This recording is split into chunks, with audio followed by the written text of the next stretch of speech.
So yes, we are pleased to have Dr. Dalmia with us this morning.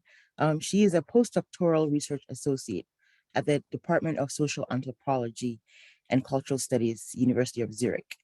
After studying sociology at the Jawaharlal Nehru University, Delhi, she earned a PhD in anthropology from the New School for Social Research, New York. Katyayani's research and current book project investigates how people link bodily traits with caste, class, and gender in everyday life in North India. She's also currently working on an edited volume, The Life of Beauty, with Anne Kukusa and Dominic Rizard, forthcoming in 2023 with Seismic Press. Katyayani, the floor is yours. Okay, hi everyone. First, I want to say that I'm really honored and happy to be part of this forum in particular. I really like your style of engagement and what I understand to be your intellectual project through talking to Professor Makoni and also through what you shared with me, Phoebe. So I'm very happy to be here with you. As I was telling the organizers just a minute ago, if I am using vocabulary that is too specific to India or to South Asia and it is not familiar, please just interrupt me and ask, because sometimes I don't realize what is not familiar. Or similarly, if I'm going too fast, just let me know, because I want to share with you both my research, but give you some background on how caste and race have been compared as categories in the Indian context. So to do both of these things, I might go a little fast, and just let me know if it's too much.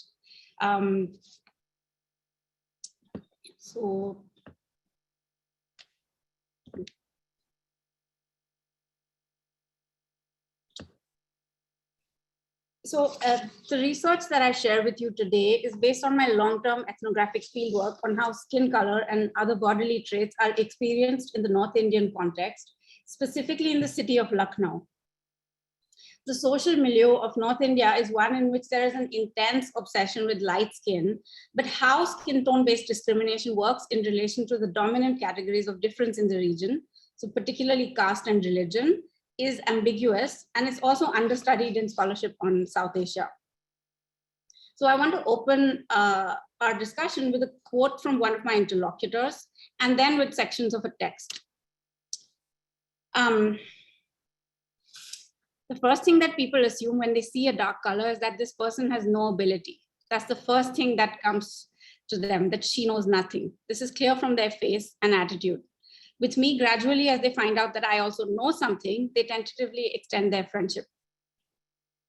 This experience of how ability is judged through skin color was shared with me by Sumati, a woman in her late 30s who had grown up with painful experiences of discrimination connected to her skin tone.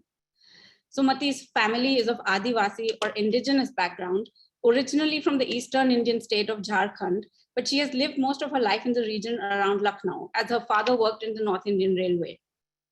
She is now a high school teacher in a small town in North India, professionally successful and respected in her town as an educator. But she still articulated a continued wariness of social encounters outside of work and her known circle of acquaintances due to reactions to her complexion. The extracts of text that I share with you are from Aniket Javare's Practicing Caste on Touching and Not Touching. In his book, Javare emphasized that, quote, what is needed is not a study of the origins of caste, but a history of the practice of caste in the everyday life of people. And he argued that in the absence of historical record on the everyday practice of caste, some of these practices could be imagined. So the excerpts I share with you comprise Javare's discussion of visual markers on the body in relation to caste, which connects to the research problem that I was working on how skin color is experienced and how caste comes into the picture. But in my case, I'm focusing on contemporary urban life, whereas Javare's work is also more historical. So please bear with me, as some of the excerpts I share with you are long, and I will break them up to relate them to my own fieldwork. Let us imagine everyday life in, say, the 18th century. It is clear from most of the available accounts that in this period, as in earlier ones, dress itself was a matter and marker of caste. A lower caste woman wrapped the sari around herself in a style that was necessarily different from the way a Brahmin woman wrapped the 9 yards of fabric around herself. The same is true of men wearing dhotis and some form of headgear. It is also well known that the untouchables had to wear explicit marks of untouchability on their bodies, visible signs such as brooms tied to their backs and audible signs such as small bells. Thus, in the period, the question of needing to know or knowing a person's caste could not arise because caste was clearly marked on the person. Now, Javare makes a point about the ebbing of these obvious markers of caste. He says the gradual disappearance of caste marking items of dress or makeup resulted in what many people of those times must have perceived as, quote, an anonymization, making social relations a little strenuous. Now, language had to be used, questions asked discreetly or otherwise before a person's caste could be identified, and relations adjusted proportionately. So this investment in wanting to know the caste of others is something that I came across repeatedly in fieldwork. And it's a feature of urban context where those who you come across and interact with, you don't already know their identity. And so this leads to processes of trying to guess the caste of others. And this process of guesswork is something that I will return to later. So I return to Javare. Within language use too, changes were taking place. And here he discusses the discontinuation of caste-specific forms of address. If someone merely said namaste, you did not get to know this person's caste. With the gradual disappearance of visual markers of caste, speech itself begins to be burdened with the task of identifying caste. Skip a bit. It was always possible to identify caste with these. However, it was not necessary earlier because the marks of caste were always visibly present and usually before auditory linguistic marks. One identified caste without having to speak. One becomes sensitive to language in a new way now. The earlier regime of ways of knowing caste is undergoing a change. We believe that the Brahmanical insistence on purity and clarity of enunciation must have acquired the function of being a caste mark in this period. A mark that always existed as a possibility within the semiological framework is now actually deployed and with this specific function of identifying caste. So the author's point here is that with the ebbing of caste marks of dress, etc., speech is burdened with caste identification in a new way. And I want to add, and I want to show you through examples that if speech is burdened with identifying caste in a new way, then the body also is. That is, if those markers of dress that were associated with caste are no longer worn, the body is still used to try to identify caste. But in Javare's case, the visual markers that he's talking about are not bodily or physiological, and he goes on to address this point. In the process of modernization, it was the visual markers that disappeared first. And he says we should be clear not to confuse the look of the people and visual markers. The racial interpretation of caste, where the more dark-skinned and anthropoid are the features of the face and the body, the lower in caste one is supposed to be, is distinct from visual markers on the face and the style of dress, over and above which there could be other markers like the spit pot or the broom tied on the body.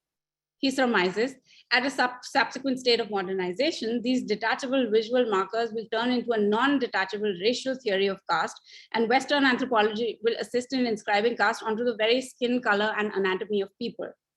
It is now possible to say that the very sight of a Dalit person will tell us that she or he is Dalit. These anthropological discourses will render caste into a non-deceptive, integral, undetachable natural phenomenon. Anatomy itself becomes a perceptual marker, unlike the earlier times where deception was always possible.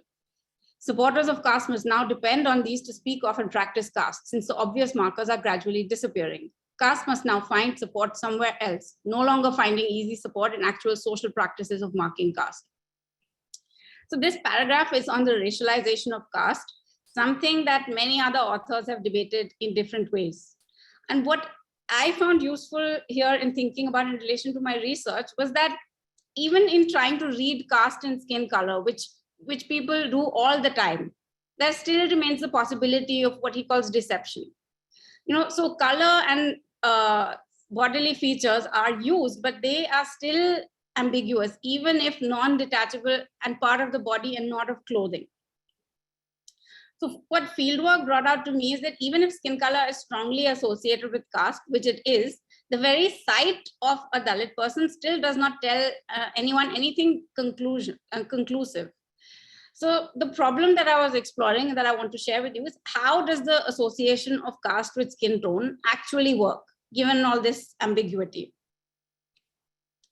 So in the diverse social world of North India, skin tone does not directly correspond to caste. What that means is that it is possible to see a huge range in skin tones across communities. But at the same time, color is still used to identify and think about caste. So here I want to take you back to an observation that I had at the beginning of my research. In Lucknow, many people offered me the stereotype that Brahmins, so that is the high caste among Hindus, were fair-skinned, and Dalits. So Dalits are caste groups that have historically been treated as untouchable, considered extremely polluting by high castes. And the term literally means those who have been crushed or the oppressed. So the stereotype is that Brahmins are light-skinned and that Dalits are dark-skinned. But and many people offer this stereotype, but at the same time, they also give examples of, friends, people they know who do not fit into this stereotype. So there's always like examples of exceptions given of people whose, caste does not match, caste and skin tone do not match into this scheme. So they would point out Dalits who are, quote, fair as milk, and Brahmins who are, quote, coal dark.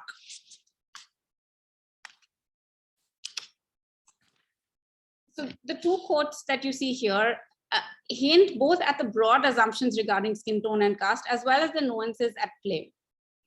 The first is a common maxim in the region that many people shared: Kala Brahmin Gor Chamar, inse sada rehna hoshiyar. And this translates: a dark-skinned Brahmin and a fair-skinned Chamar never trust either, or always remain wary of both. And this expresses the sense that if you encounter a dark-skinned Brahmin or a light-skinned Chamar, so Chamars are untouchable, members of erstwhile untouchable caste that work with leather in North India. So this quote is expressing the sense that if you see a dark-skinned Brahmin or a light-skinned Chamar, something is not right. There is an incongruity between caste identity and skin tone that renders the individual suspect. So something is amiss here. Okay, and the second is a quote from Sujata Girla's book, which draws from the social world of the Andhra region of South India. So Isaac was a light-skinned Madiga. Everyone thinks that all untouchables are dark, but many of them, especially Madigas, are as light-skinned as Brahmins. And what both these quotes show is that an imagination of high caste, particularly Brahmins, as light-skinned, and low castes, particularly Dalits, as dark, is persistent in social life and interaction. Yet these quotes also show how the particulars of lived experience and nuances in imagination itself interrupt this broad perception. So the high caste fair skin, Dalit caste dark skin association coexists with people's understanding of particular individuals and also caste groups that do not fit into this scheme. While some of the aspects of the embodiment of skin color that I analyze are generic to all of North India, the context of Lucknow as a growing regional city with a population of almost 4 million is also important. This is in two ways. Firstly, in connection to which communities are seen as elite, specifically in Lucknow. And I hope that this longer narrative I share with you will bring this out. And secondly, in terms of the urban milieu. So unlike rural India or smaller towns, the size of Lucknow implies that people frequently interact with others that they don't know and try to place each other through guesswork, which I hinted at earlier, which is a process in which the body is employed. The body also comes in because a person's last name is often an insufficient indicator of their caste background. So the same last name could sometimes indicate castes vastly different in status. Okay, so what I'm trying to say here is that on the face of it, a person's last name indicates their caste. So if you know their last name, you know their caste. But there are many names which could indicate more than one caste. So Sharma could be a Brahmin caste or what is called a backward caste. Varma could be an upper caste or an untouchable caste. So I often saw informants take bits of information that they could glean about a person. So their name, skin color, what they eat, where they live, and piece these together to make a guess about a person's identity. And to give you a small example of this kind of guesswork, a young woman, Tamanna, whose family name was Verma. So this is one of the names that I just mentioned, could be high caste or untouchable caste. It's an ambiguous last name. And in this case, it was the latter. Tamanna was a Dalit woman from the Parsi community. So she tells me about an incident in a train where she and her father were asked by a fellow passenger if they were Brahmin. An assumption that she told me she thinks was made because of their light skin. The man who asked the question was Brahmin himself, Tamanna said, and he was trying to ascertain if they were from his caste. Tamanna's father corrected his assumption, but Tamanna assessed that if they had been Brahmins, he would have furthered his interaction with them and probably shared food. As such, he stopped interacting with them. And this kind of narrative of guessing in trains and buses and modes of transportation was extremely common, pointing to the investment in knowing caste that I referred to earlier, an interest people had in wanting to place others, particularly in closed spaces like public transportation. It also points to how the people made mistakes in trying to guess people's identity in this way. So skin tone and bodily features were routinely employed, but with mixed results, as in this case. Before I share some longer fragments with you, I want to briefly turn to the caste-race debate, because caste and race have been compared as categories in multiple ways for over a century. In the late 19th century, colonial anthropometry conceived India as an ideal testing ground for biological theories of race because of the presence of caste divisions, which they assumed to too great an extent, left little space for mixing between groups.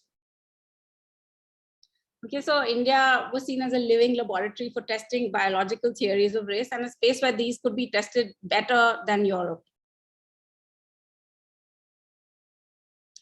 For these anthropometrists interested in measuring external bodily features, what were deemed, quote, superior features in terms of the fineness of the nose, the shape of the head, and skin tone correlated with supposedly higher caste positions, and also indicated the moral qualities understood in terms of inbuilt tendencies towards criminality, honor, steadfastness, intelligence, etc. of the different caste groups.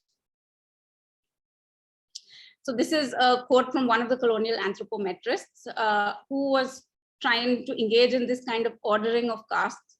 He says, if we take a series of castes and arrange them in the order of the average nasal index, so that the caste with the finest nose shall be at the top and that with the coarsest at the bottom of the list, it will be found that the order substantially corresponds with the accepted order of social precedence.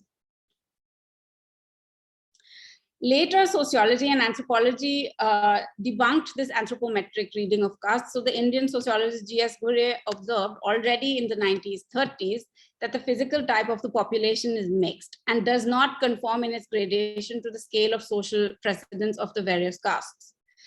So Ghurye was actually arguing that within each region, people actually look more similar to each other than a Brahmin from one place and a person from a supposedly lower caste from the same region will have more similar physical characteristics than Brahmins from different regions. So you cannot actually scale people in this way, and that the caste race mapping on does not really work. Subsequent scholarship, rather than understanding caste as having roots in race, surmised that caste might be becoming like race or ethnicized. Further, another strand of comparison between caste and race has tried to use caste as a basis for understanding race, rather than the reverse. So here we have Berriman's seminal essay, Caste in India and the United States from the 1960s, and much more recently, Isabel Wilkerson's Caste, The Origins of Our Discontents, which tries to read race in the US in terms of the conceptual framework of caste. And finally, calls by Dalit activists to include casteism on the agenda of the UN World Conference Against Racism held in 2001 in Durban, in the face of the Indian state's contention that caste was a domestic issue and one that should not be internationalized as it was entirely unrelated to race, have also brought back the comparison. But in this post-2001 Durban context, the focus of comparison is not whether caste is race. So it's not a question of whether caste and race are equivalent categories, but it's an analysis of both casteism and racism as systems of oppression based on labor and descent.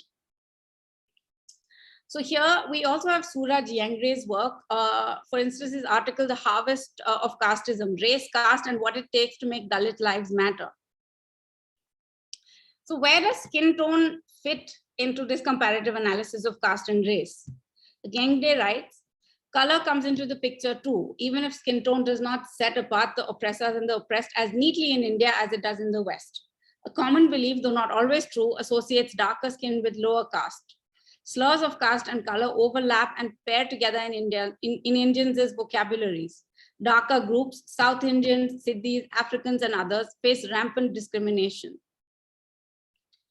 So despite this recognition that somewhere skin color is also part of the experience of casteism, most often skin tone is not a discussion in this whole caste, literature that compares how casteism and racism overlap as experiences of oppression. And my own reading of this, of why skin color is not so much in the picture, is that it brings in too much the older anthropometric understanding of caste as race from colonial anthropometry, which is such a discredited idea that talking seriously about skin color is something that people shy away from doing. So it's as if throwing out the idea of caste as race, because of its discredited genealogy from colonial anthropometry, throws out also the importance of associations between caste and color, and it leads to an exclusion of color from analysis of the embodiment of caste. So the scholars Gorinj and Rafanel, in an examination of the microstructures, the everyday intercaste interactions in rural Tamil Nadu, through which they understand caste to become embodied, argue that for the process of the embodiment of caste, quote, external appearance is less significant than bodily practice, that it is instead the ways in which people walk, work, act, dress, talk, and even the things that they eat that helps to constitute the everyday reality of caste. And Gopal Guru, in his piece, What It Means to Be an Indian Dalit, while he discusses color as ideology, argues that color becomes subsidiary to touch. So he says the ideological notion of color plays an important role in ensuring the persistence of the caste form of oppression. However, I will argue that in India, color becomes subsidiary to touch, which in turn becomes the primary category for caste relations. So in relation to the literature, my contention is not that color is conversely more important than touch or other aspects of bodily comportment like walking, eating, aspects of diet, all of these other things that are related to caste. But it is that color is also related to all of these. So to give you an example, I bring in an anecdote shared with me by Damini, a young Dalit woman from the Dhanuk community. So pictured here is the courtyard outside her home in Lucknow. And Damini was describing her own and her acquaintances' experiences of being discriminated against due to dark skin. And she recounted how a Dalit neighbor of hers was refused employment as a cook by an upper caste family because she was dark skinned. The family subsequently hired another woman from the same family. So from the same family as the woman who was rejected, but this woman was light skinned. So on the face of this, you could argue that what you see here is not caste-based discrimination because the upper caste family ultimately hired a Dalit woman. But I would argue that it is problematic to hold casteism and colorism as entirely separate vectors of discrimination. Caste prescriptions particularly apply to the handling of food. The fact that the upper caste family felt more comfortable with a light-skinned cook hint at how these ideas are embroiled. Dirt and cleanliness are associated with caste and with color. And the ideas around food, cleanliness, who handles food, purity around this are deeply driven by a casteist logic. So that's why I think that you're missing a lot of the picture if you read these as just colorism, as not having something to also do with casteism and how caste is practiced. I share with you two longer examples. And it is, I mean, what I want to say is that in the narratives that follow, when my interlocutors are told that they look like certain Dalit caste communities because of their dark skin, I share these with you not to reproduce the violence of these kind of assessments, but to highlight the specific connections that people make between caste and color. So it's to drive home the caste color connection that people made. The first is an extract from my conversations with the Mishra family living in Chowk. the heart of old Lucknow. So this is the Chowk neighborhood of Lucknow. And the Mishras as a family, they were elite in terms of their caste, as not just Brahmins, but in their assessment, the highest category of Brahmins.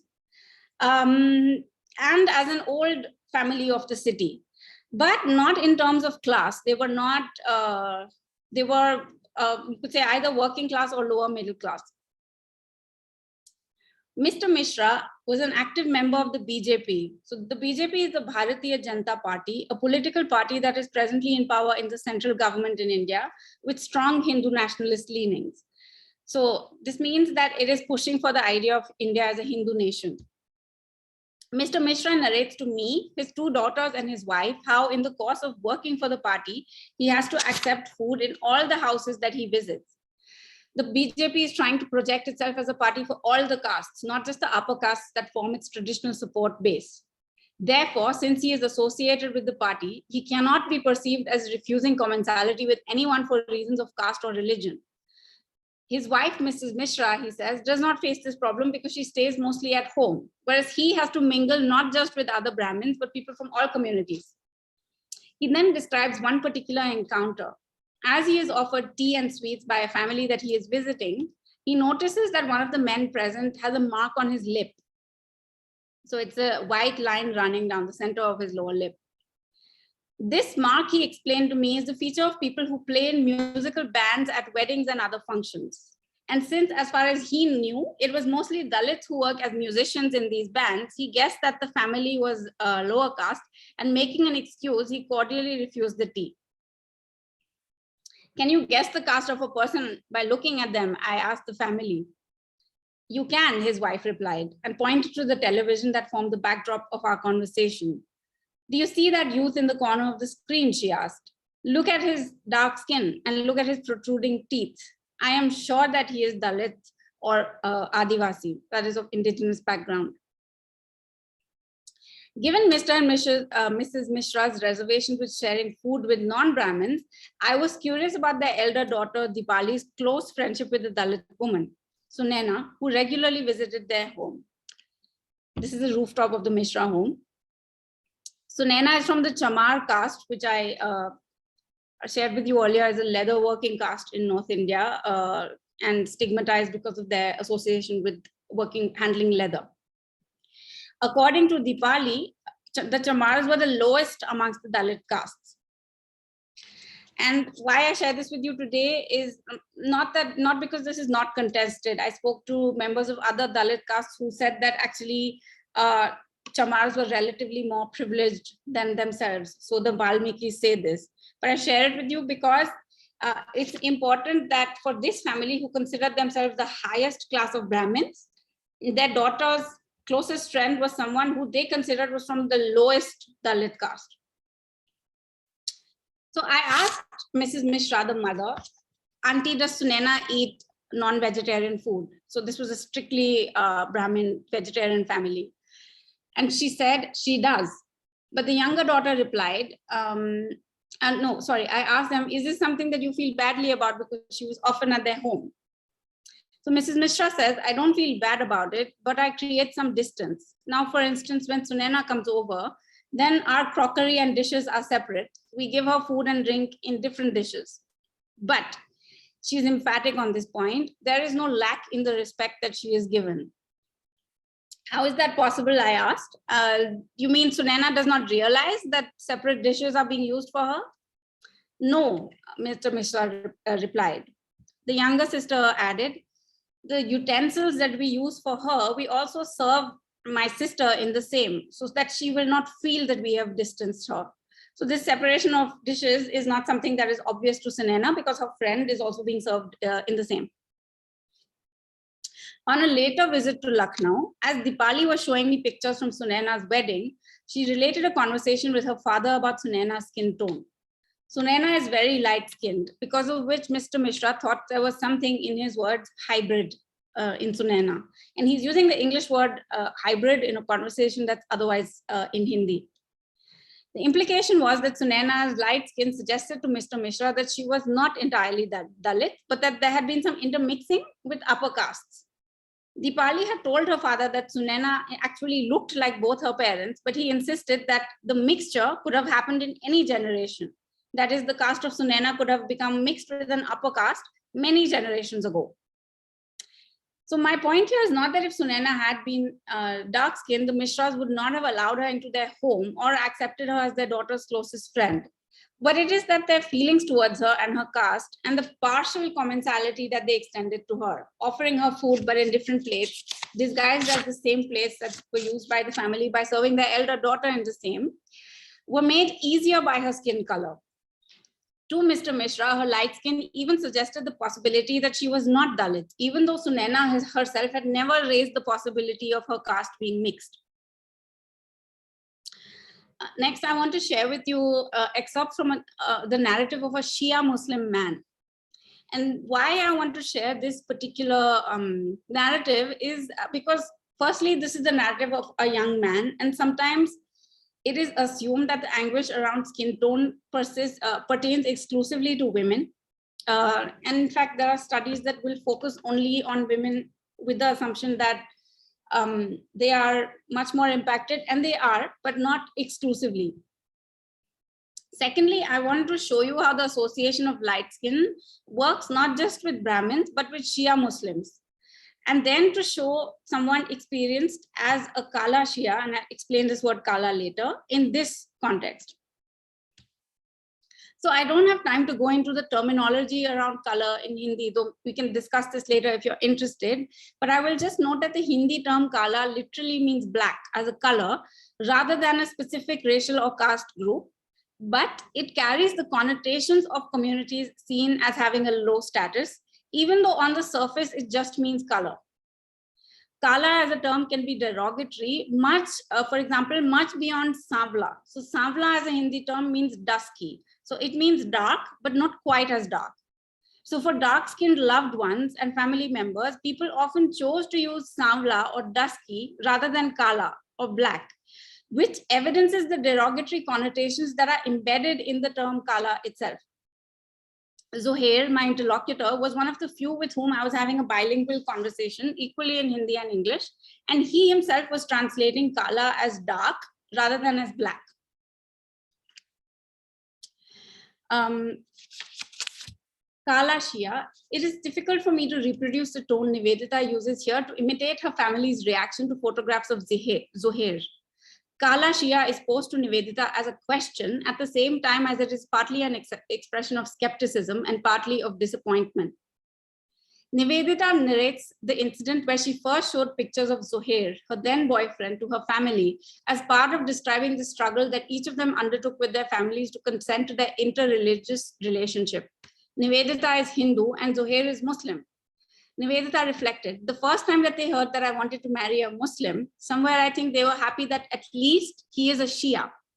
That, okay, at least even though he is amongst Muslims, he is not the lesser among them, he is the higher of the Muslims. But then within that, somebody said that he is not all that. He is not so good to look at. One of my cousins reacted when he saw his picture, Kala Shia. Nivedita tries to explain to me what this meant. Like, how is this? Kala and Shia, these are two ideas which don't, and Shia and Zohair finish together, they don't go together. So Nivedita continues, they were not very pleased. The excitement that they felt at hearing that it was a Shia, and then what they felt when they saw him in pictures was that this is not the Shia that I imagined in my head. I disappointed them, Zohair responded. During an individual interview with me separately, Zohair had also told me that during the period where he wanted to marry Nivedita and his family was not prepared to accept the match, her family accepted the match, but there was this whole thing of she could have gotten a better groom, a better looking guy for their daughter. Nivedita continued, my father said to me something like, if only he was from some big family, some aristocratic family. Aristocratic is not the word he used. He said something like Khandani. So the word Khandani implies, again, an important lineage, a family or a household of high social status and of prestige. Nivedita explains that Shias have this image. If you hear the word Shia, you think well-educated family. I asked Nivedita, but wasn't it possible that Zuhair and his family were all of this, that they were Khandani, that they were well educated? Nivedita said, yes, but they didn't get this feeling when they saw him. She tries to explain. वो चेहरे से नूर टपक रहा है, वो त्वचा देख के कि ये, and she trailed off. The Urdu word noor means radiance, light, or resplendence. Thus, chehre se noor tapak raha hai, used to describe a person, means someone who appears to have radiance emanating from their face, something that for Nivedita's family was absent in Zuhair. When they saw his twacha or skin, they didn't get the feeling, Nivedita showed me in gestures, that he was important or big. As this conversation hints at, Shias occupy a particular place in imaginings of Lucknow by Lucknowis and outsiders alike. The Nawabs of Awadh, who ruled Lucknow and the region surrounding it for over a century and a quarter, so before colonial conquest, were Shia, in contrast to the Sunni Mughal rulers who were centered at Delhi in this period. The historian Sandria Freitag argues that while the Nawabs of Awadh were technically sub-imperial governors for the Mughal rulers, at the same time as they linked their authority to a relationship with the larger sources of rule represented by the Mughals, they tried also to increase their distance and hence independence from this source. As part of connecting with the local population that they ruled, the Nawabs served as patrons of a wide range of cultural activities, but also directed these activities towards Shia narratives to put a distinctive stamp or brand on the resulting cultural system. So what Freitag describes here as the cultural system of Lucknow is something that much of the scholarly literature on the city focuses on, studying particularly the continuation of Nawabi culture after the decline of their political power, especially after British annexation in 1856.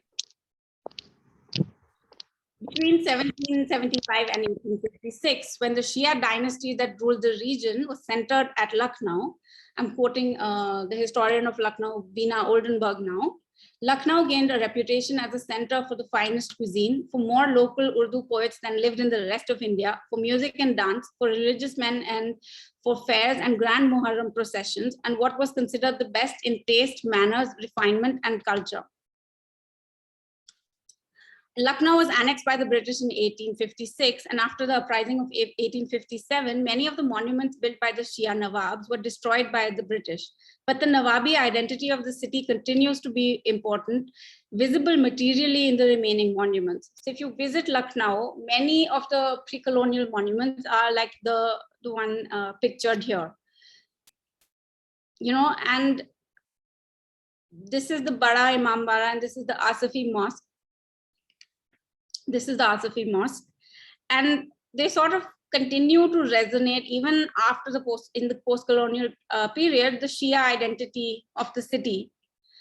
And thus, while the fortunes of erstwhile Nawabi families and many Shias who were a part of the administration declined steadily through the 19th and first half of the 20th century, as evident in the conversations between Nivedita and her family, and by Nivedita's father's expectation that Zuhair would come from an aristocratic or Khandani family, in the popular imagination in Lucknow, Shias are still seen as the Muslim cultural elite.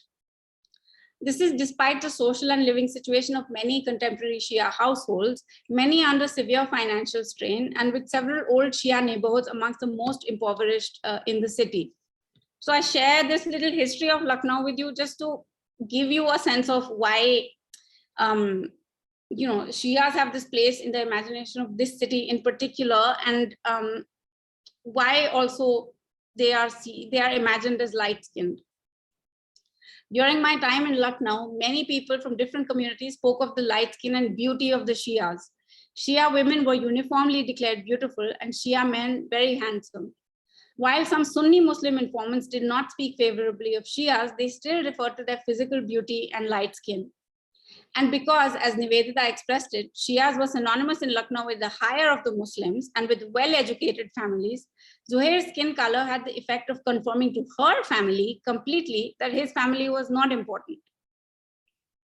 Over multiple conversations, Zuhair articulated his own experience of his skin tone in relation to his own wider family, speaking of spending time in his grandparents' home amongst 20 cousins, with him and his two sisters as the only ones who were dark-skinned. The three of us would be the only ones. Yes, we were the only ones who were dark. So I and my two sisters, we would hear from my mother's sisters, why are you guys so dark? And especially my sisters, there would be talk that they will not get married to anyone. Who will get married to them? Because being fair is a very important thing.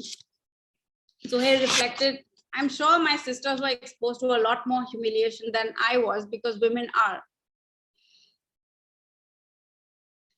At least in a typical Shia family. I'm not talking about a Shia family of a Delhi or a Bombay, so of the bigger cities, but I'm talking about a Shia family of a tier 2 city in India. Here for females, the only factor, the only thing to survive is the need to get married and to get a good groom. And how do you get a good groom? You've got to be good looking, you've got to be fair. I asked Zuhair if he had ever heard concerns about his own marriage and the possibility of his finding a spouse from family members or aunties. Zuhair replied, no. So in your case, what were the concerns, if there were any? I asked. He thinks about it and tells me there was no concern per se. It was just that, why am I dark? That was the question. There was no concern about whether or not I would get married, whether or not I would do well in life and all that. So that was not the concern. But Zuhair went on to describe how the comments he heard as a child, seemingly rhetorical questions, particularly from his wider maternal family, about why he and his sisters were so dark, and exhortations from his grandmother, who he described to me as very light-skinned, to take care of your skin, to take care of yourself, how this did affect him and his confidence. And he recounted an incident where he felt particularly terrible. I was very small, 10 or 11. We had this servant who used to live with us at Amma Jan's, that is his maternal grandmother's house. His name was Sonu. He was very, very dark. I was sitting there. There was a huge function, something to do with Muharram. So Muharram is the time of annual mourning for Shia Muslims. And everybody was there.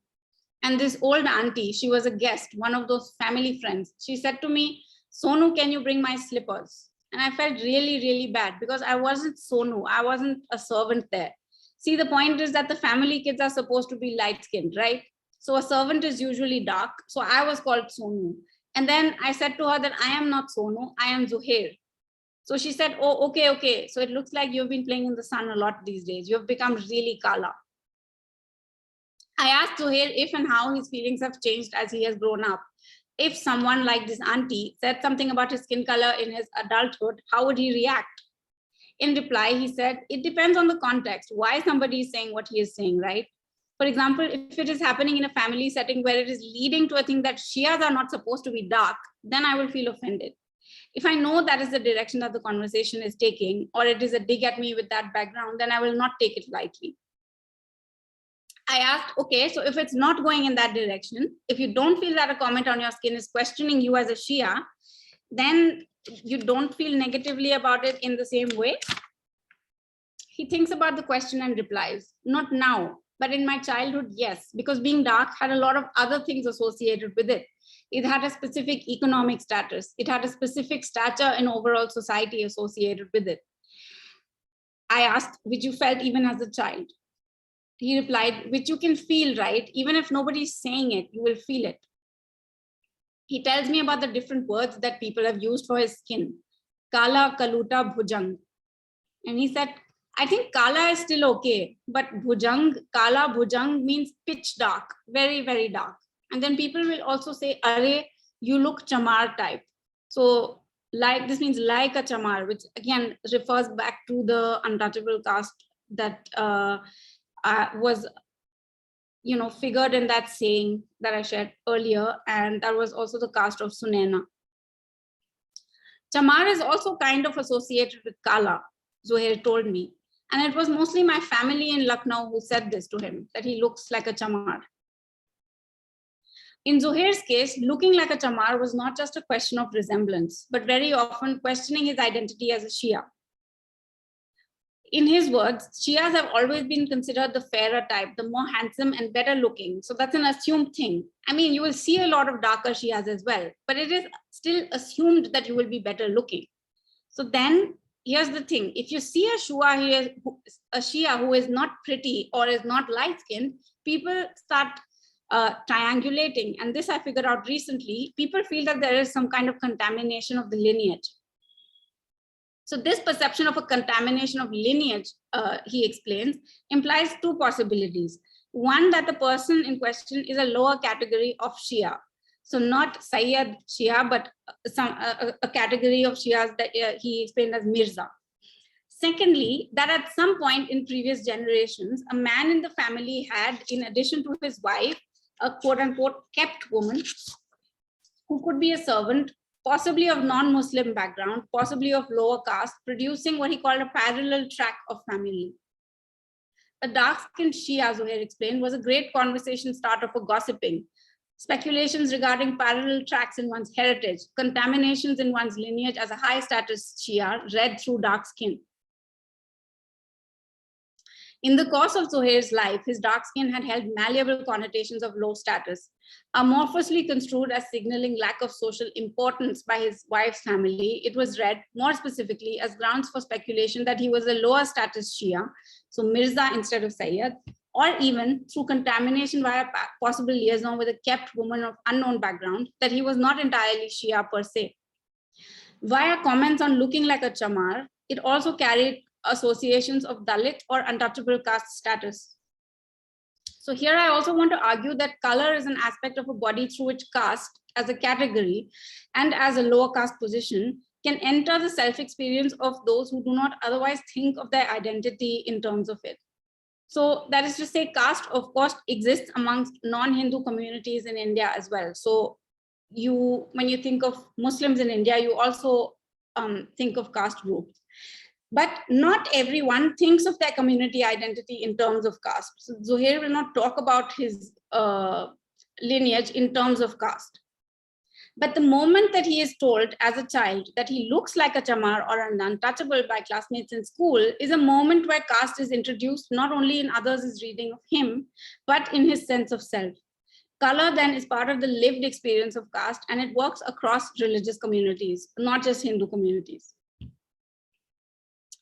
In our conversations, Zuhair himself articulated both the idea that most Shias are fair and beautiful, but also that color is unrelated to social category. So he would tell me both these things, that color has nothing to do with category, but that most Shias are light-skinned. So I want to observe that each of the three associations of color in Zuhair's experience, firstly, within a scale of classifications of Shias themselves, secondly, with caste, and thirdly, with no social category, is something that he partakes in different social encounters and relationships. Or in other words, different associations become dominant in the context of different relationships. There are some, I was just looking at the chat. Concluding with some reflections on how color relates to categories. As Zuhair's narratives indicate, there is mobility and ambiguity in the associations of dark and light skin with caste, but also other communities. But at the same time, there is a consistent association of dark skin with low status groups in the abstract. So there can be different low status groups, but it is associated with, as Zuhair said, having a quote, overall low stature in society. So it could be caste groups, it could be lower status Shias, or it could be Adivasi groups. But even though the associations are ambiguous, the status is not. So one of the ways in which this comes out is the hesitation that my interlocutors felt in referring to loved ones, siblings, or close friends as Kala or Kali, beyond a joking context. So in a joking context, people will use these words for those they're intimate with, but never as a way to describe them. The pain and reluctance to use the word Kala is indicative of the connotations of lowness that are embedded in the word itself. And I want to argue that the variability and ambiguity in associations is precisely what gives skin color the political potency that it has in the Indian context. It identifies caste and religion in many relationships. So for example, Mr. Mishra in neighborhood household visits during political party work, where he cannot directly ask about caste, but it is features of the body like the mark on the lip and skin color that identify caste for him and which dictate his behavior on whether or not he will share food in a particular household. So it identifies these categories of difference in relationships where they cannot be articulated directly. So in context where it's an affront to ask about caste, caste still lives on in color and other features of the body through which it is read. just like in an Islamophobic social milieu. So India is also Islamophobic at present, but here I'm trying to connect with the experience of the US. So in an Islamophobic milieu, two individuals who are both Muslim may not be subject to discrimination in the same way. A woman wearing a burqa might be subject to it much more than a woman who is not, even if both their identities as Muslim are known. Their bodies signal their identities in different ways to interlocutors who may harbor Islamophobic feelings, but who may not like to think of themselves as racist or Islamophobic. Similarly, two women who are formerly of the same caste do not necessarily resonate their identity in the same way. So returning to an earlier discussion, the lighter-skinned Dalit woman put her upper caste employers out of their dis-ease more than her darker relative. Food cooked by her hands was quite literally more to their taste. Caste is often directly named and inquired about, but there are certain spaces and kinds of relating in urban India where caste is not directly named. Many people, such as the employers of the cook, do not like to think of themselves as casteist. So they would not explicitly reject someone because of their caste status as an employee. At the same time, my argument is that they engage in conduct informed by casteism in varying degrees. Feelings of revulsion to dark skin, rejecting a dark-skinned woman as an employee who has to handle food are indicative of casteist sentiment. Colorism then is part of what enables casteism to persist without being called out as casteism. Thinking about the interaction between caste and color in further detail, on the one hand, color is used to try to ascertain caste position. So color may appear as a bodily exterior that signals caste as something like an interior. However, caste itself has to be seen as an imposed framework through which an individual's qualities are judged. So if you recall Sumati's statement in the very beginning, if you recall her statement that she's perceived as having no capacity because of her skin tone, things like capacity, ability, education, even though she's not directly talking about caste, something like capacity is also stereotypically judged in relation to caste position. So this is another way in which caste and color are embroiled together in the perception of others. Color connects to a perception of capacity, and so does caste. And I would argue that color connects to capacity in drawing on a reservoir of caste thinking.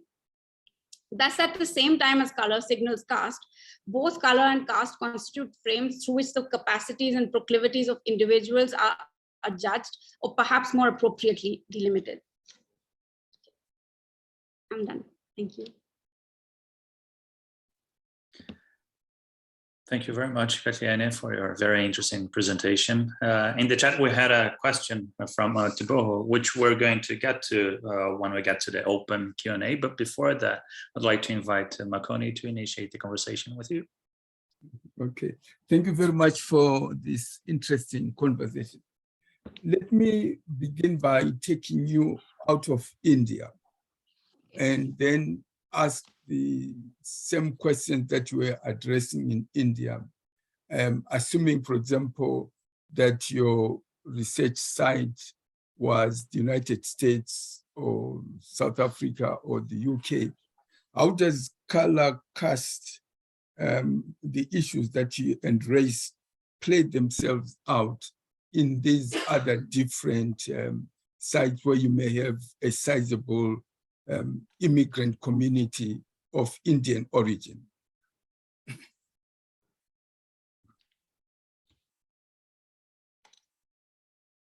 This is, I mean, it's an interesting question because, I mean, on the one hand, race itself and how it functions is so different in the US, South Africa, South America. So, I mean, when I'm thinking of caste and race as categories, the thing is that race itself is not something that is identical in these spaces. I mean, my research has been in India. I haven't studied the diaspora community in, for example, the US, but I know that there is a strong practice of casteism in the US, in which things like, you know, a person's last name do come in.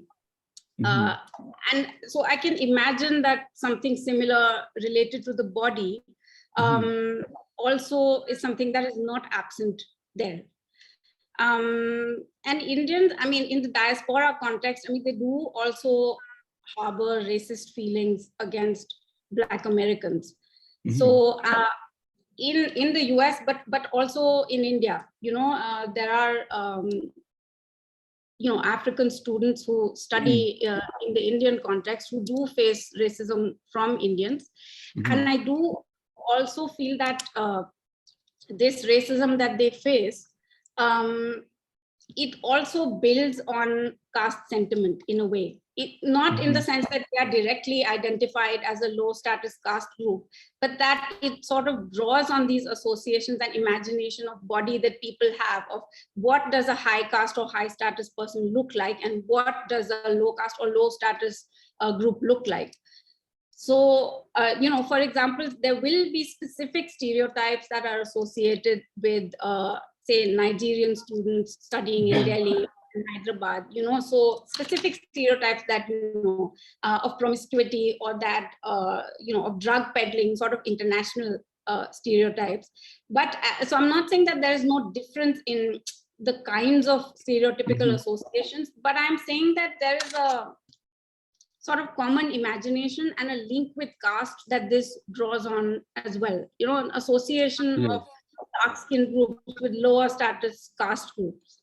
So sorry, I took your question actually back to India, though you asked me to. No, that's fine. Maybe you can, or somebody else can share with me a bit more what you meant, because I feel like there is this move to think of race relations in the US in terms of caste as well. So I feel like this is a very broad question in many ways. There's that whole thing of trying to rethink race as caste, not just think of caste in terms of race, but think of race in terms of caste. And then there's also the question of South Asian immigrants in the US.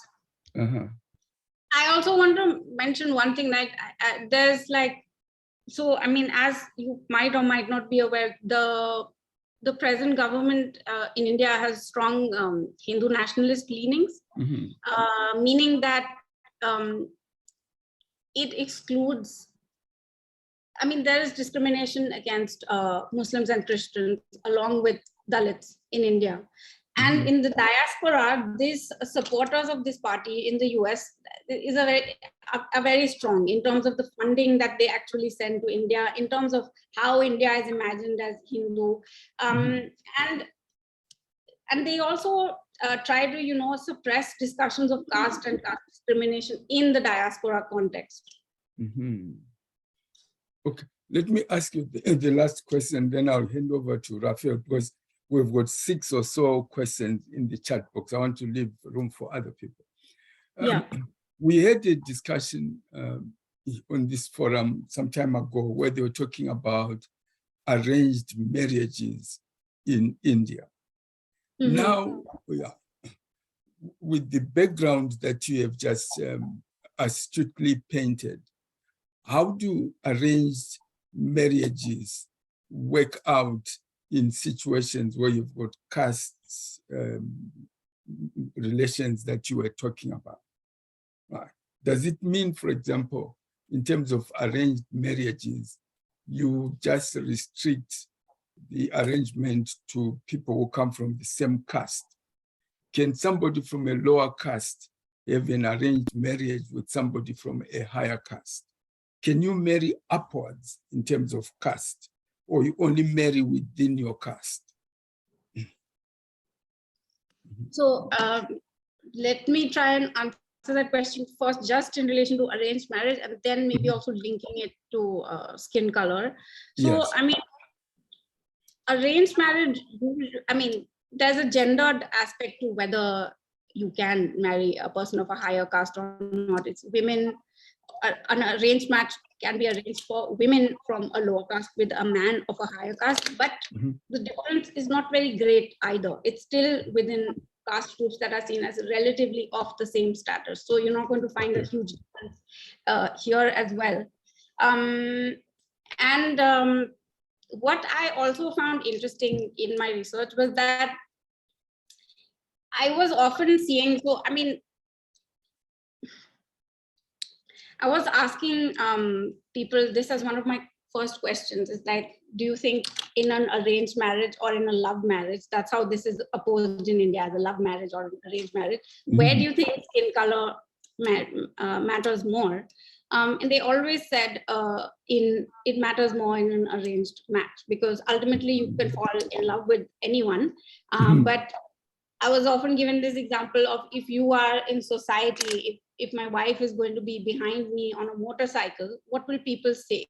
So this image of the wife behind the husband on a motorcycle and what society will say was something that came up again and again as to why people, for example, would not also choose to fall in love with someone who they felt would not be socially acceptable here in terms of skin color. So I felt like even when young people were, doing love marriage, as they're commonly referred to, they themselves were sort of using the logic of an arranged match. They themselves were sorting their boyfriends and girlfriends using the same logic of how does the person look, is the person's caste background, ultimately relatively acceptable, so that it is a love marriage. They know each other, but it can be presented to relatives as an arranged match.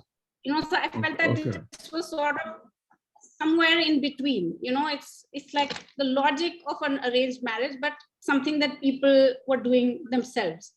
And in relation to skin color, what you often had is that, so, if an arranged match is sought to be settled with people from compatible castes, but the amount of dowry that is asked for will be increased if the woman is dark skinned. So they will say that the dowry you have to pay is, like, one example was like, instead of 2 lakh rupees is going to be 5 lakhs because she's dark skinned. This didn't just happen with skin color. I also saw people using other things, and so in some sense you could say that this is just a way to try and get more money. It's not, because the woman was ultimately acceptable to them, but with more money coming into the family. It was also something that women who wore glasses, so if they could afford it, they were getting this laser eye surgery done before being of marriageable age. The parents would help them get this laser eye surgery, because this, again, like, having glasses is something that is a factor in marital matchmaking. And I also felt that, like, see, there are many shades of skin tone that are seen as relatively in between, so people will not reject a partner. I mean, you saw in this case, right, that Nivedita's parents, like, it was a woman who, the groom was being not attractive to them because of his dark skin, right? So it's not just necessarily with a wife, but also grooms, like husbands. There's a concern about skin color. And also I was told similar things, that if we go out for dinner, then I want to be able to stand next to my son-in-law, so, and the idea, it's not that a range of skin colors is not accepted. It's that it's someone who is seen as kala or too dark skinned, in those cases, it seemed like even if the person is highly educated or earns money, the skin tone becomes like a bigger impediment. And then, of course, this is more for women than for men. Okay. This is my last question, then I hand over to Raphael. If skin color is such a problem, then I guess there must be widespread usage of skin lightening creams. If I'm too dark, then can't I try and use some skin lightening creams to lighten my skin to make myself more acceptable? Is there must be some scholarly literature on the use of skin lightening creams in India? There is. I mean, yeah. In fact, when I was starting my research project, I had this reaction from somebody in my department from the US, that why do you want to study colorism in India? It's like the same. So, sort of their thinking was that it's sort of the same in all colonized contexts, right? So what is there to study kind of thing? And I was a bit surprised because this person was a race expert. So this comment was coming from somebody who studies race. I found odd. But I feel that in India, what's happened is that there's this whole caste race debate on the one hand that I try to give an overview of. And then there is some literature on color, which actually does talk about skin lightening, but it doesn't also talk about the deeper social connections that people are making with caste and other things. So, I mean, that's one of the reasons that I actually chose not to focus on, you know, lightening creams, because they are there. They are definitely there, but I don't think that they are driving it to some extent, but there are other things that are driving it. You know, for example, before these creams were so commercially available as well, there were grandmothers' recipes of, you know, like what uptan to put on your skin to become lighter, you know. So there are also those kinds of ideas of how to lighten your skin. But skin lightening itself is you know, use of skin lightening creams is rampant. And as people were telling me, if I'm going to use a cream, it can also be a skin lightening cream. Like I will kill two birds with one stone, so to speak. So, you know, it's like if I'm going to moisturize, I may as well do it with a lightening cream. Like, what is the sense of buying a moisturizer that is not also a lightening cream?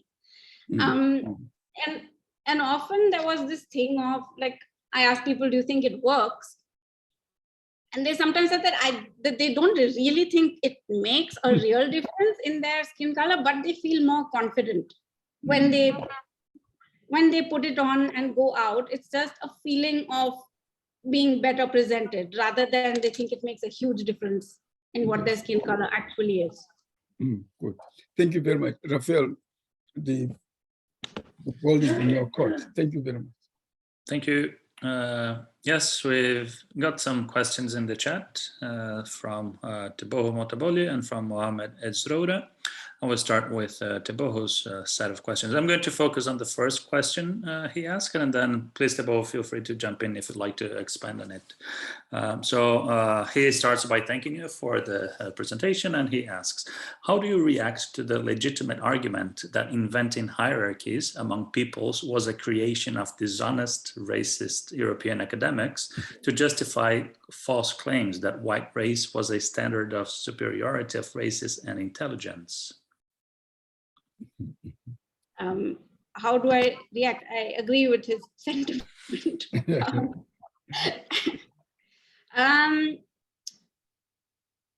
Let me think about this question a bit more. I would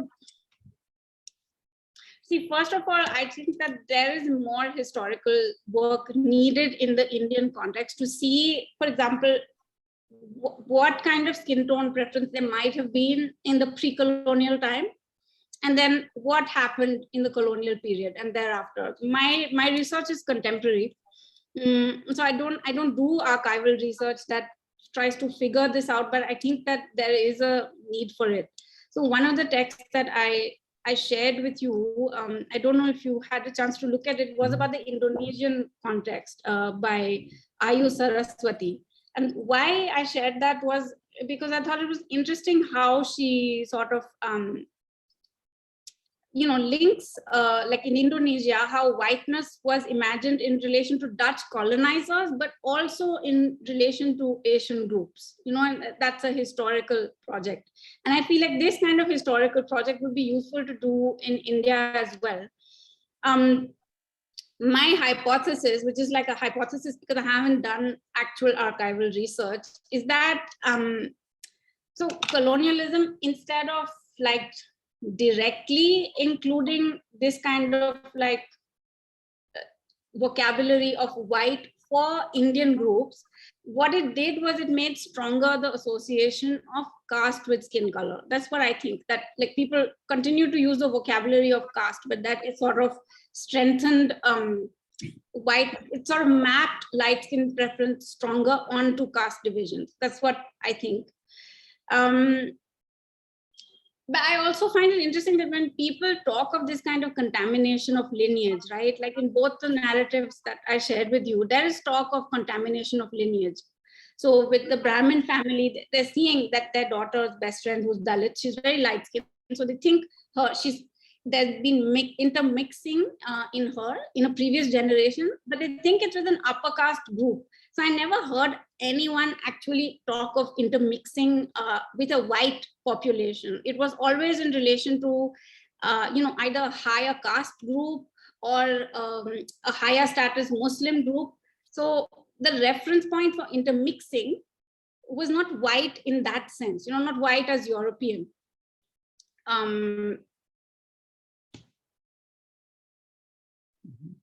Thank you.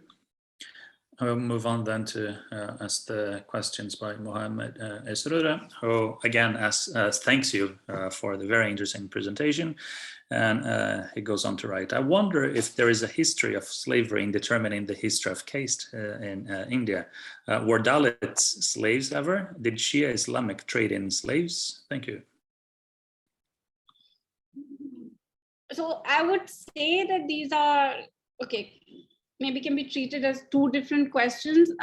First of all, the question of whether Dalits were enslaved, I mean, I think you can argue that their conditions were slave-like, right? So again, I feel like not if you think in terms of like transatlantic slavery, but in terms of their suppressed condition in society, complete lack of opportunities to engage in occupations that were not associated with their caste and their marginalized position. I think you can compare that. Secondly, what was the second question on Shias? Let me get the question here again. Did Shia Islamic trade in slaves? Yes. So even in Lucknow, like the Nawabs of Awadh, so in the pre-colonial period, they did have African slaves. They were part of the military and they were slaves, but they also had, very high military positions. And they were also, so after British takeover, they were also punished by the British for having loyalty to the Nawabs of Awadh. So this is like the historian who has written on it is called Rosie Llewellyn Jones for Lucknow. There are also like a few descendants of this African population still in Lucknow, but very few, and I didn't encounter anyone in my fieldwork or read this particular article by the historian that talked about them. They identify as Shia Muslim, and they are also subject to some of the stigmas around caste. And she also talks about there's a particular statue in Lucknow that's sort of commemorating this African slave that who was in the regiment of the Nawab of Awadh. And she talks about how in sort of contemporary life, this statue is sort of reimagined as a statue of a Dalit leader. So this is also something that I found interesting, is sort of this commemoration of African resistance to the British, and then how it's reread as Dalit resistance in this case.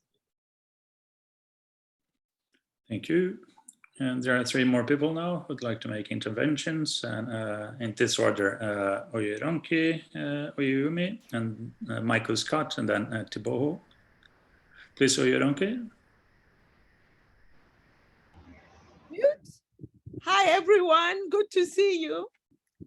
A wonderful presentation here, and I've been interested in the issue of caste because lately I listened to an Indian sociologist talk about caste and caste activism in the US, especially around the California case. And I think that what was missing in her presentation, you provided it here, and I'm happy about that. And I will get to a couple of questions. The first one is about class. Even in your presentation, for me, I think the notion of class is missing. Class as socio-economic situation in India. So what that suggests to me is that, of course, historically, people who have been in the lower caste have had fewer opportunities.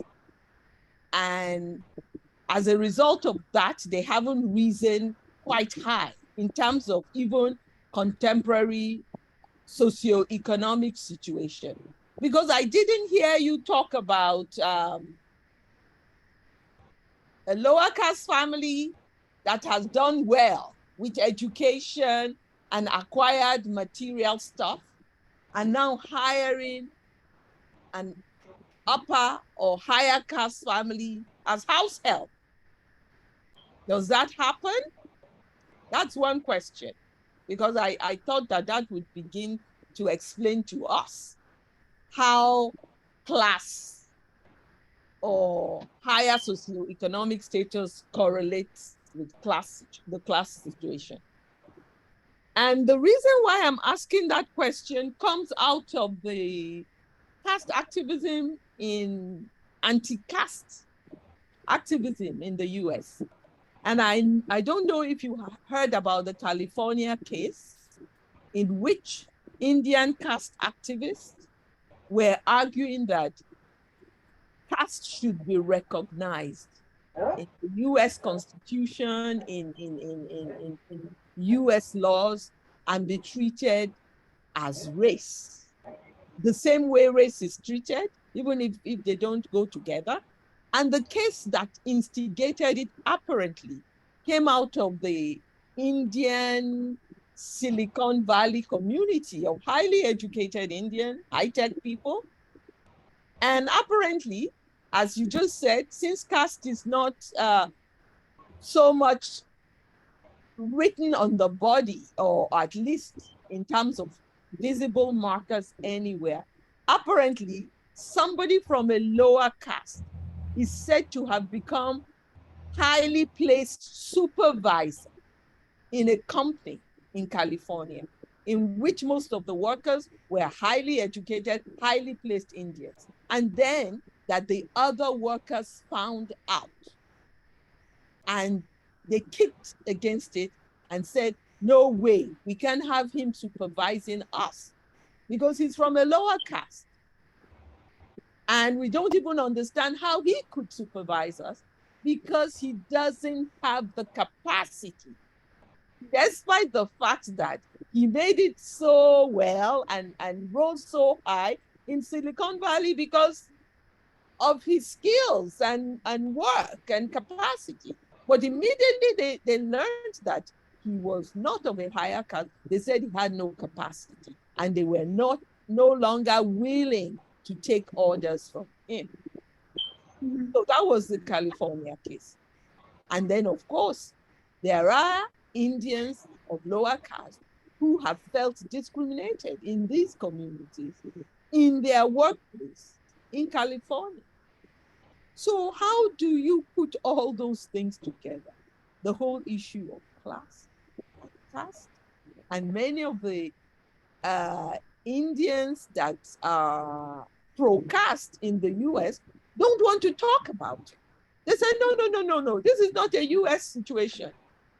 We left it back in India, despite the fact that those who are impacted by their conduct and attitude are saying, no, even here, we're being discriminated against. Could you please speak to those issues?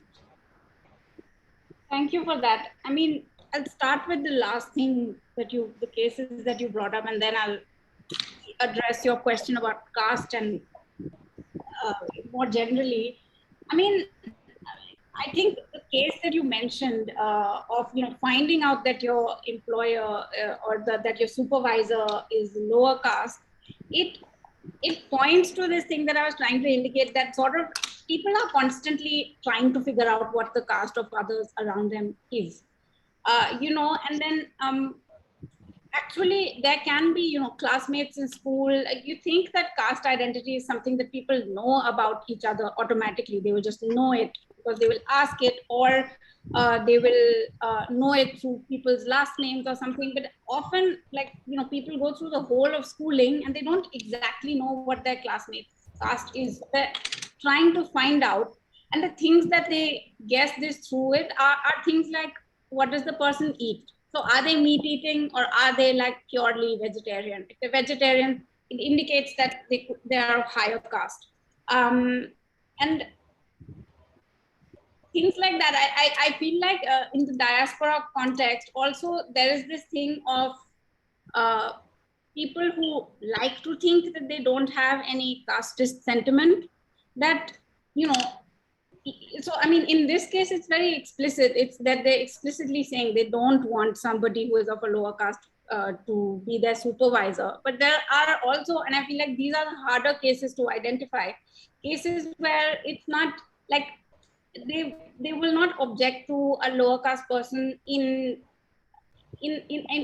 abstract terms, but they will object to things like, is this person meat eating? Or, they will have certain feelings about their complexion and things like that, things that are casteist and that force then people to take on things like being vegetarian without, sort of force them into assimilating into upper caste conduct, So I diverted a bit there, but so as to that, I don't explicitly talk about class. You're absolutely right. I didn't.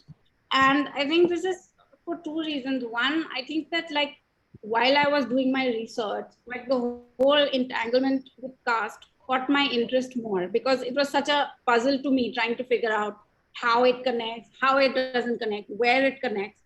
And secondly, I feel that,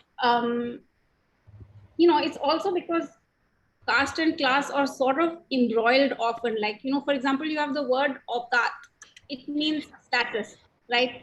Often when people use this term aukat, it kind of has caste and class wrapped up in it, so it's like both of these things together.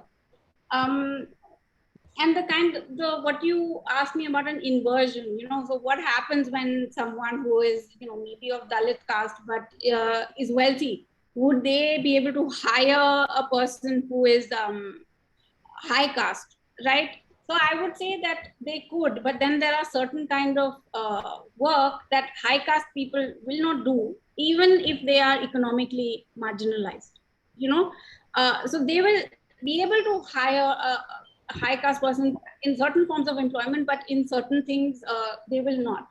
And interestingly, one of the places where I did see this kind of inversion in an interesting place, in sort of interesting way, was in a beauty academy. So I was like, that was one of my field sites, which I didn't discuss today, was a hair and beautician training academy.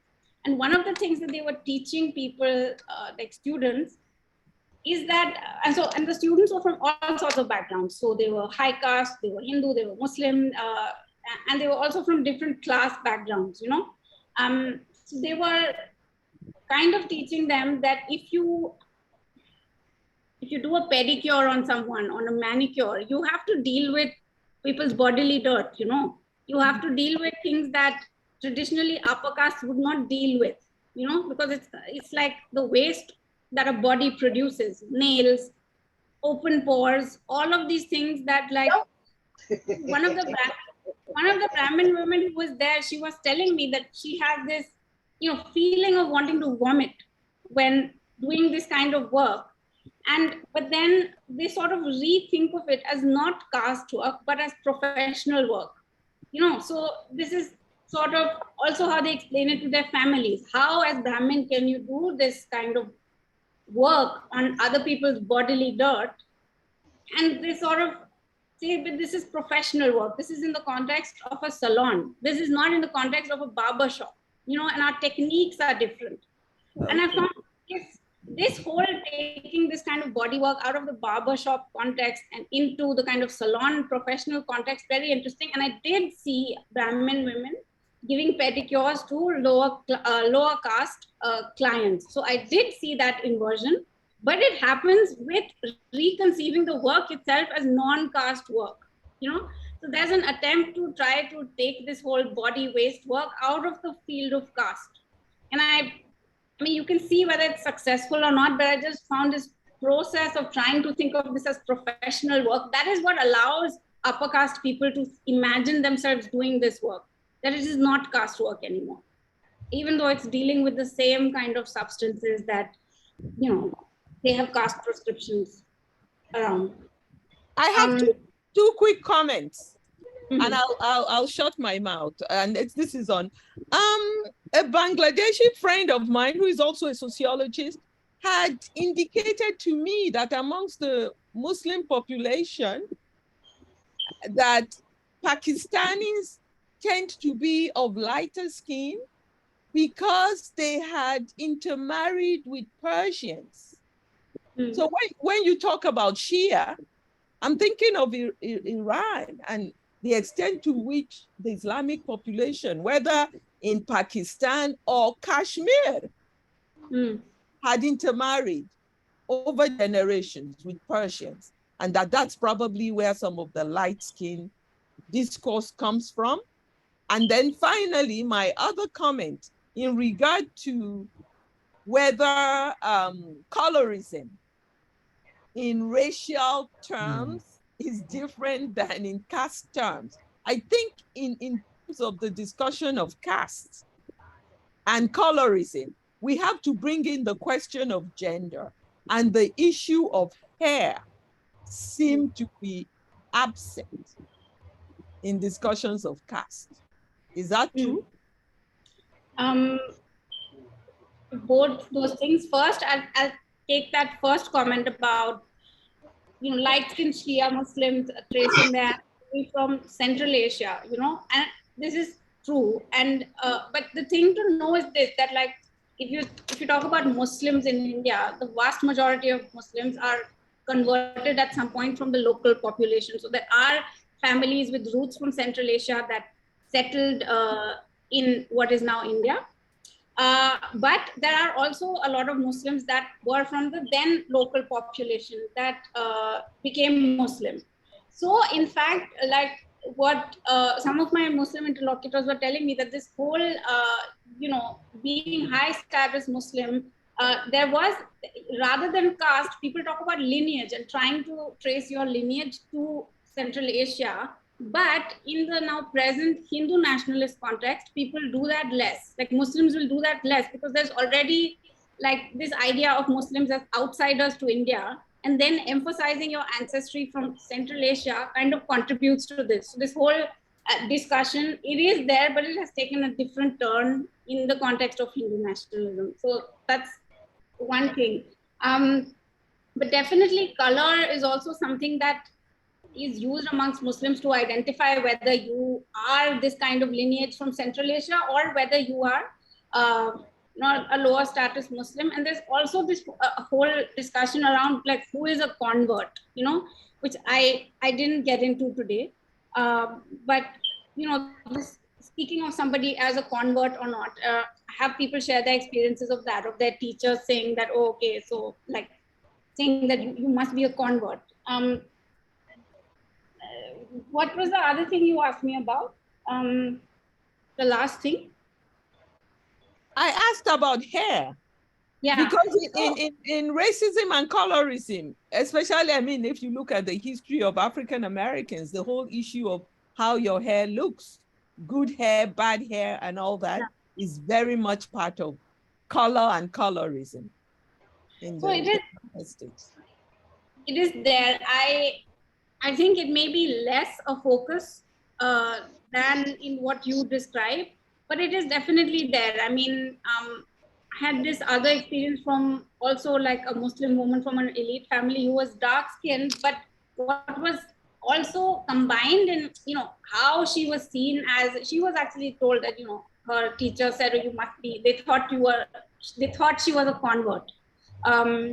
Is that she has very curly hair. So not having straight hair, so straight hair is also part of this imagination of like, you know, what is beauty and also who is high status. Curly hair indicates that you might be from like Adivasi or indigenous background, or again, like from Dalit background as well. And in her case, actually, her skin was dark, but I think she would otherwise have been seen as Sanvla or dusky rather than Kali. But it's the fact that her hair was very curly is what made her be perceived as Kali. So it was the combination of hair with skin that sometimes, in the very perception of how dark a person's skin is, hair does come into the picture.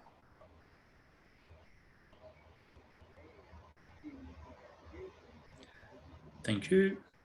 There are two more people who would like to make interventions, Michael and Thibaut. I will then read the post that Michael made in the chat box. Michael writes, fascinating. Thank you for your presentation. I have a friend who is Brahmin from northern India, and she has what would be considered a very dark, maybe skin color, and all her life has had to deal with this, despite her family's light skin tone and her very open-minded and non-racist parents. How does her situation fit into your research? I think many people are surprised when she tells them her Brahmin identity, which is apparently quite obvious because of her family's name. So this is his first question. And Michael's second question is also regarding African migrant labor and students in India today. Are there any government or civil society initiative to deal with this, whether in terms of legislation or consciousness raising and community intervention? What about direct support and accompaniment of vulnerable and exploited persons? I know some Swahili migrant workers in Qatar who, despite little or only moderate experience of problematic relations with Indian Kenyans or Tanzanians, were very critical of racism they confronted in India and China both. No, I, as far as I know, there is not support for, I mean, it's like the government wants foreign students to come to India, and the students who, do find like India an attractive place to study in terms of, the education combined with the fact that it's much less expensive, are other people of color, right? But I mean, I feel like in terms of the actual support they get in dealing with this, I don't think they get very much. So I think, unfortunately, not. There are, movements like Dark is Beautiful in India, which does not specifically relate to the African student or worker population in India, but just to dark skin. But I feel that its impact is still very little at a structural level. Because color, because it's talked about like color in India, is not talked about like race. So you can say it's a form of racialization, but it is not discussed as race, or it is not explicitly discussed as caste or as religion. It's not recognized as a form of discrimination in terms of casteism, religion, racism, these things that are more explicitly recognized. Very often color is talked about just as beauty, and beauty then itself is dismissed as not a very important concern. And again, there's a gendered logic to this of like, why is beauty not serious? It's because it's seen as something that the lack of beauty affects women, right? So I mean, there's a way in which this is not taken seriously, like skin color in political discourse, because it's seen as like framed as something that's a surface concern about beauty, and the way it connects to casteism and how it can be thought of as racialization is not obvious. And the other question about the Brahmin friend from North India who has very dark skin, I mean, I think this fits in exactly in my research. It's like the inverse of the example I gave you of the Dalit woman who is expected to be dark skinned but is very light skinned. It's this kind of, if she's Brahmin and very dark skinned, it would be evoking surprise from people. Again, not if she's what people consider dusky, but if it's what people consider Kali, and like in the case of the Shia man, it may lead to some kind of speculations, or definitely there's a surprise that I don't know if everybody would have this reaction of there's some kind of caste contamination, but there is like a surprise that this is somehow not fitting,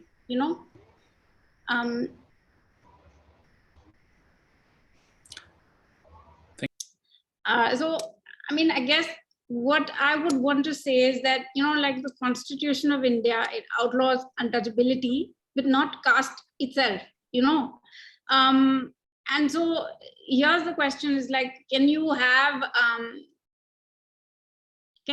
caste exist without the practice of casteism?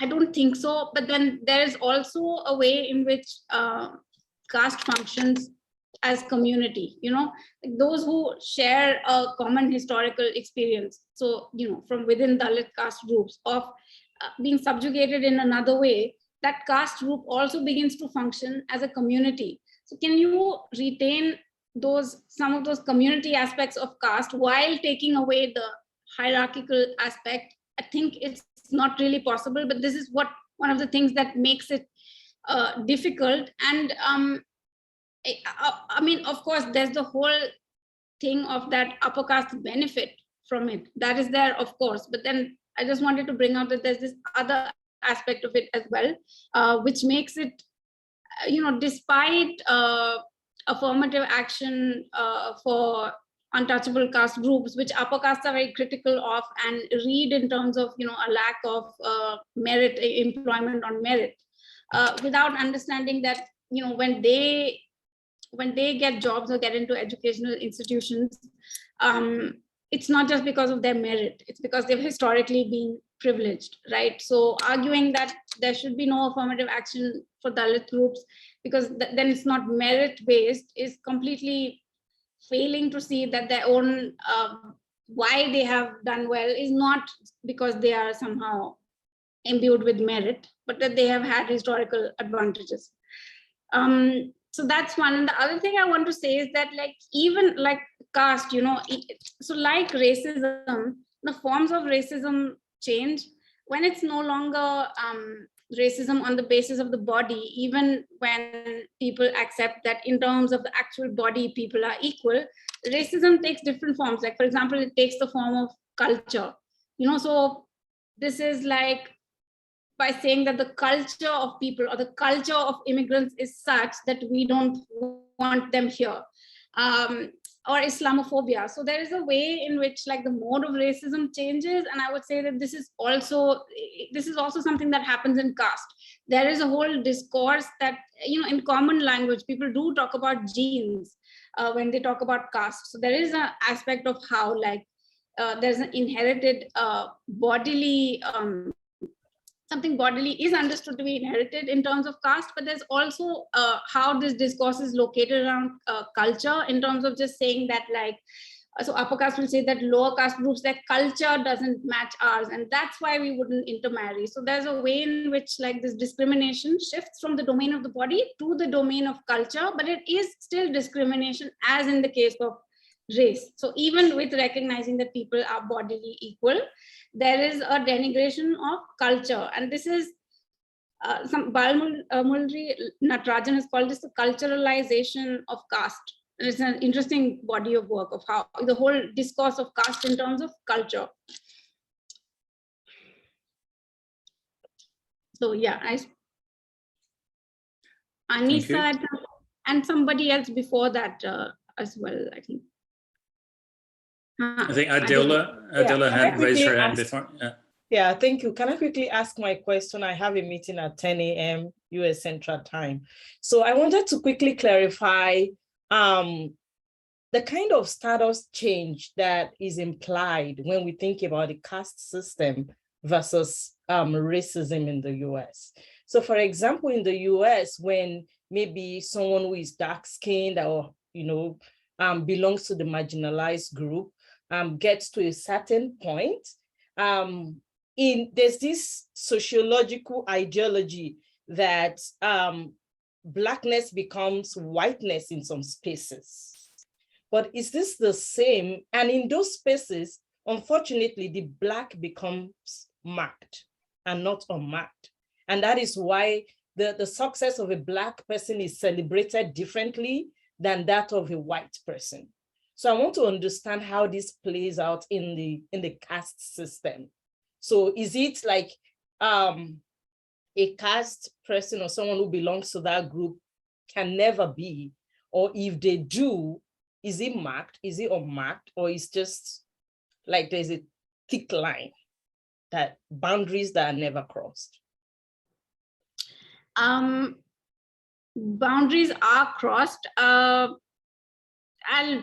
refer you to maybe two bodies of work and then say something myself. First is like, there's this whole thing about like how colonialism impacted caste and made it more rigid in some ways, that, you know, that the caste system was previously, except for who was considered completely at the top and at the bottom, in the middle, there was much more fluidity than with colonialism. So this is Nicholas Dirks's work on the colonial census and how the census solidified caste in a way that it wasn't before.